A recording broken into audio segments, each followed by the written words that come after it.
Welcome to Season 1 of the Blooming From Within podcast, where we connect ourselves with the discovery energy of summer so we can be divinely guided on our path. Every season invites us to stay in touch with nature, so therefore with ourselves. We are nature. Summer opens us to new opportunities that invite the learners from within to step out and lead. We will continuously discover and challenge our beliefs in order to become our highest self. I hope you enjoy listening to my weekly episodes as much as I enjoyed recording them. Hello, you beautiful souls. There have been 2 weeks since I've been recording my last episode, and it feels so good to be back. Today, I have a special episode for you. It's a bonus episode. I'm gonna talk all about the vulnerable side of life and what I've been doing the last 2 weeks and what I've learned in the past 2 weeks. But before we're starting, let's settle in. I just feel all the feels and I just need some time to connect to myself. So we're gonna start with 2 deep breaths, as always. Close your eyes. Relax. And when you're ready, inhale.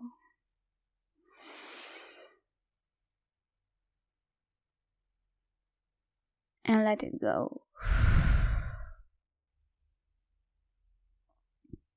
One more time. Inhale.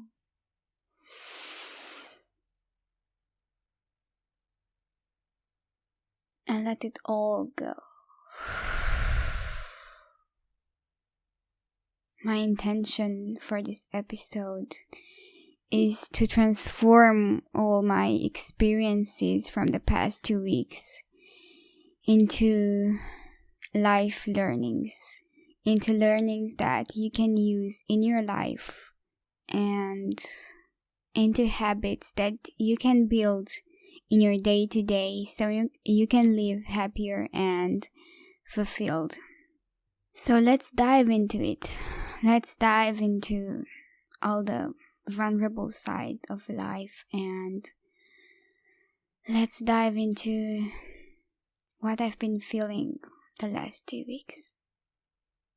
So in the first week I've been at the seaside and it's been really interesting because I went with my family in the same place as we went last year, and we slept in a tent in a camping, and it's a really quiet place where you can relax, it has all the vibes for a holiday, for a chill holiday.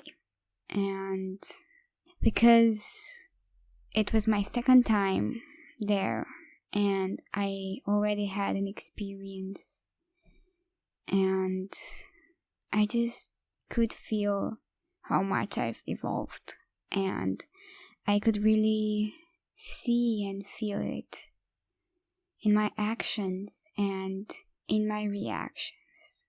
But the first thing that I've learned and the first thing that I did when we arrived at the camping, I just swam in the sea, and it was the first time that I've connected with water and the first time that I felt its energy in a deeper level.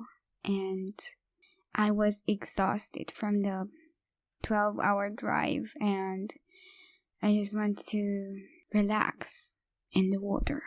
And I just had the intention and just welcomed water to give me energy and to come back to myself and to really hold me because I didn't have any energy to hold myself. and I was staying in the sea, and I just saw the moon. And every day of that week, I just saw the moon growing, because the next weekend it was the supermoon, the first full moon after the summer solstice, and it was so beautiful. So the first thing that I've learned is water is an energy giver. Water is so powerful if you connect with it and you let her in yourself. We forgot that we as humans, we are all the 5 elements of nature, and we are deeply connected to everything that's around us. My intention of that holiday was to rest and recharge, because I just had such a busy week before going on holiday. I just need to prep all the episodes and all the Instagram posts and all the things that I needed to do, or I thought that I needed to do. And I was exhausted, and my body was exhausted, and I just want to take something from this, because I have another holiday coming up. So I want to see how I can manage my time without exhausting myself before a holiday, and how I can have those restful moments also in my day-to-day life, because I don't need to wait until I have holiday to rest. I don't need to wait for anything in order to make the change. So I just feel that at the seaside, we are always with our bodies, and our society always has something with the bikini body and other stereotypes like this. But I just feel that coming back to the same place as I've been the last year has gave me the opportunity to see how much I've grown and how much my relationship with my body has grown, and really honoring my body and asking my body and soul what I really want to do in that moment. Not just doing things because my mind says that I need to do them, but because I feel like doing them, because I feel that my body and soul yearn for that. And it's just really powerful to live from the soul instead of the mind, and to really ask from the heart and really act. This helps you live from the heart instead of the brain, and to really live a soul-led life, and to really follow your path and to follow your true path. I just felt a difference between just having that mindset of go, go, go that comes from the mind that always wants to do something, and the mindset and how my soul and body speak and how they approach different situations. Usually the mind is really loud, and the soul and the body are really soft, and they feel soft. They feel intuitive. It feels like home. It just feels right. So at the seaside, I really tuned in with my body, and I really tried to honor my hunger cues and honor my body and really listen to myself. So I really learned that my body is intelligent and it knows what it needs in order to be healthy. And we as a society, we just numbed our bodies because we thought that if we listen to them, it's dangerous. And I just think not listening to our bodies makes more harm than good. And we just need to live intuitively instead of living how someone else is living. We need to start to listen to the nudges that come from our body and soul and to start to believe in them. And this comes from daily action. It comes with practice. It's not something that comes overnight. You just need to work and trust the process. Every day you wake up and you just ask your body, what do I need in this moment? What do I need in this moment? And you also need to act on those whispers. It's really important to act and do the work. So that holiday was all about rest and recovery, so I had a lot of time for myself, and I really liked that thing. I had a lot of time in the morning to start my day right. So I just did yoga every morning because I really like how I feel after it. And it was a day when I couldn't do. I don't remember why, but I remember that I could feel it during the day that something wasn't right, and how I react to different situations was different as on the days when I did yoga. And I just felt that and learned that movement helps me process thoughts unconsciously, and it helps me come back to my body. So I just want to start to incorporate some movement in the morning so I can be myself throughout the day. And I think that's really powerful because with our spiritual practice, we always aim for this. We aim to use what we do in our spiritual practice in our day-to-day life. We use it to be more present, to be more vulnerable with people, and to really stay with our soul instead of listening to our mind. So movement is also part of the spiritual journey, and we will talk about that in a future episode. I just feel that this episode is really going with the flow, and I really let go of the control, because this is also something that I've learned in that holiday. Let go of the control. Everything that's for you is going to come to you if you listen to the nudges, if you follow your path. Listen to your soul. Just stay with your body. And when you feel that discomfort, just come back to your breath. Just inhale, exhale. Just take a moment to breathe.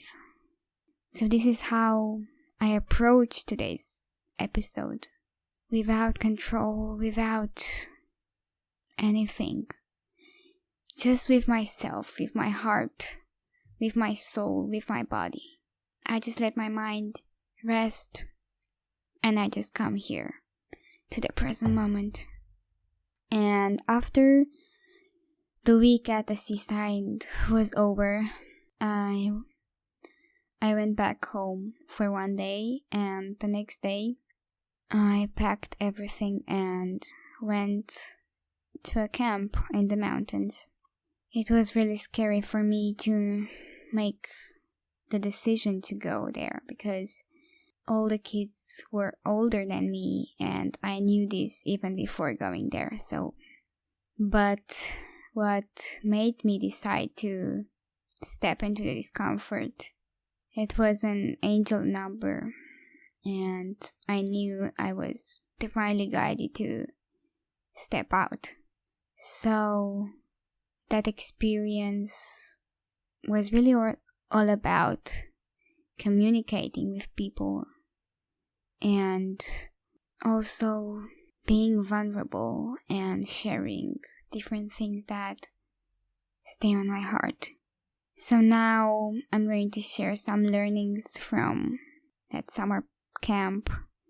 So the first thing that I've learned was that I need to believe in my strength. And I need to believe that I am good enough. And I need to show my strength. And I need to show what I can. And to be proud of what I can. I'm usually a shy person, but I'm really trying to change this belief that it's just a belief, not a reality. So I'm working with this. One really important thing that really resonates with me and I really learned in that camp was that my well-being is more important than my performance. So I really try to choose what I want to do from that perspective, not from the perspective of doing more all the time, but from the perspective of living more fulfilled and living more from my heart. So I learned how to choose my well-being before my performance. I also felt really lonely or sad in some moments, and I really felt it deeply, and I felt it because I wanted to change something, or I was waiting for something to change. But that thing would not change if I didn't do anything. But at the same time, I couldn't do anything because it was another person, not myself. So I learned that in those times, not stressing myself is how I change my attitude. Not stressing and letting go of the pressure and accepting that others are not like me and they don't need to be like me. And releasing everything that I need to release. But sometimes it's also important to feel what you need to feel, and this is also part of the letting go. The first part is to acknowledge what you feel, and then you let go. I think that I've already talked on my podcast that this chapter of my life is all about building fulfilling relationships and using all the strength that I've built the past year with myself and all the self-work that I've done to use all of that in relationships and in friendships. And one thing that this camp taught me about relationships is that being open and speaking and being vulnerable doesn't mean being rude. It means holding space for the other person to open and to feel that the other person feels comfortable in that room. So you need to open yourself in a way that doesn't make the other person feel bad. And you need to make space for that person to open themselves. It's really important to open the space and to hold it so that the person feels that you hold the space for them and you hold them as you hold yourself. This is why the first step in building fulfilling relationships is building a fulfilling relationship with yourself. So now that I've built that, I can move on with the next step. I just felt that after those 2 weeks where there were so many things that happened, I just felt all over the place, and I felt that I need to get back on track, or that I need to get back to my daily routine, or all sorts of go mindset that I've talked about And I feel that this episode really helped me to organize my thoughts and to really see that I've evolved and I've learned a lot of things. And it's really powerful to go out of your comfort zone.